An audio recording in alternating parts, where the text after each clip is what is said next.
Assalamualaikum warahmatullahi wabarakatuh. Perkenalkan, nama saya Fitria Ratna Listiani dengan NIM A10112311051.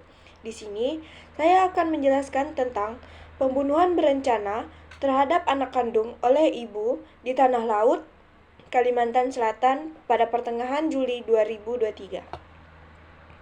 Adapun makalah ini menganalisis kasus pembunuhan berencana terhadap anak kandung yang berinisial MFA 6 tahun yang dilakukan oleh ibunya sendiri yang berinisial ER 29 tahun di Tanah Laut, Kalimantan Selatan pada pertengahan Juli 2023. Menggunakan dua perspektif teori kriminologi utama. Deskripsi dan motif kasus yang melanggar norma. Kasus ini dianggap langka dan mengejutkan publik karena melibatkan seorang ibu sebagai pelaku pembunuhan terhadap anaknya sendiri. Melanggar norma dasar ikatan ibu dan anak. Motif utama, yang pertama tekanan ekonomi menjadi pendorong utama pelaku IR. Merasa terbebani secara finansial oleh anaknya dan menganggap sang anak sebagai penghalang untuk mencapai kehidupan yang lebih baik. Sifat kejahatan tindakan ini bukanlah spontan melainkan direncanakan. Pembunuhan berencana. IR menyiapkan alat, yaitu tali, dan lokasi tersebut sudah disiapkan, yaitu area kebun di belakang rumah. Korban dicekik hingga tewas. Analisis teoritis dalam makalah ini menggunakan pendekatan sintesis atau gabungan dari dua teori kriminologi untuk menjelaskan kejadian tersebut. Yang pertama, teori Strain.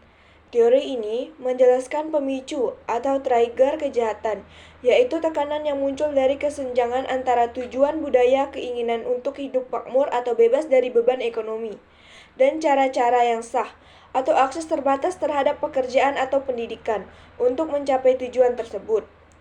Modus adaptasi, IR memilih adaptasi inovasi.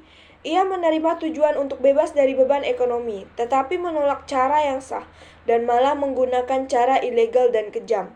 Membunuh anaknya sebagai solusi menyimpang untuk menghilangkan sumber tekanannya. Adapun teori kedua yaitu teori kontrol sosial. Teori ini menjelaskan pembolehan atau enabler kejahatan, yaitu mengapa IR tidak ditahan oleh nilai-nilai sosial. Kejahatan terjadi karena melemahnya keempat ikatan sosial yang mengikat individu pada norma masyarakat. Adapun keterikatan IR pada norma sebagai ibu dan empati terhadap anaknya telah lumpuh akibat tekanan ekstrim.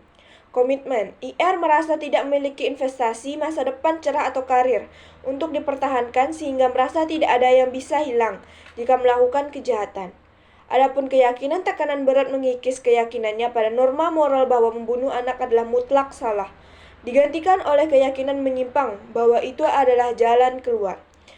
Adapun sintesis dan rekomendasi dari makalah ini yaitu strain ekonomi akut atau pemicu secara bertahap mengikis ikatan sosial dan moral pemboleh IR yang akhirnya memungkinkan ia melihat pembunuhan sebagai solusi inovatif untuk mengakhiri penderitaan. Adapun rekomendasi pencegahan, yaitu upaya pencegahan harus multidimensi. Tingkat makro pemerintah, penguatan jaringan pengamanan sosial atau bansos, dan penyediaan layanan kesehatan mental terjangkau di tingkat puskesmas. Tingkat meso atau komunitas, membangun kembali modal sosial dan melatih kader komunitas untuk mengidentifikasi keluarga berisiko tinggi dan memberikan pendampingan. Yang terakhir, tingkat mikro, yaitu keluarga. Peningkatan literasi pengasuhan anak atau parenting, dan pelatihan keterampilan pengelola stres serta keuangan. Mungkin sekian yang dapat saya sampaikan. Dari hasil makalah yang telah saya buat, saya akhiri. Wabillahi taufiq wal hidayah. Wassalamualaikum warahmatullahi wabarakatuh.